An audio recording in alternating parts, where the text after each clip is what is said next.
Informasi lainnya, saudara, sebanyak 48 pegawai Kejaksaan Negeri Aceh Singkil mengikuti pemeriksaan urin. Tes urin ini dilaksanakan sebagai upaya deteksi dini narkotika.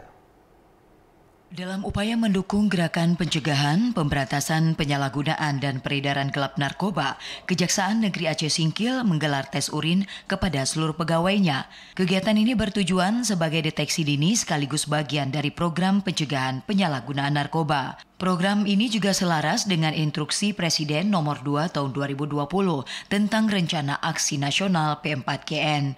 Tes urin ini juga menjadi upaya dalam membangun zona integritas khususnya pada aspek pencegahan narkoba guna memastikan seluruh pegawai memiliki pola pikir, sikap dan kemampuan menolak penyalahgunaan narkotika. Kepala Seksi Intelijen Kejari Aceh Singkil Budi Febriandi mengatakan dari total 51 pegawai tes urin diikuti 48 orang, sementara 2 orang izin dan 1 orang lainnya masih cuti. Nah, tujuan program ini kita ikutin dari pemerintah P4GM itu ya, penyalahgunaan pemberantasan peredaran gelap narkotika. Untuk yang pihak dilibatkan dari BNN Kabupaten Aceh Selatan kerjasama dengan Kejaksaan Negeri Aceh Singkil,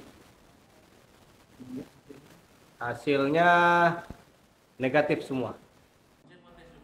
Sementara itu berdasarkan hasil pemeriksaan urin yang dilakukan tim BNN Kabupaten Aceh Selatan menyatakan seluruh pegawai yang menjalani tes negatif narkoba. Dari Aceh Singkil, Jakartawan, Adi Nugraha, TVRI Aceh melaporkan.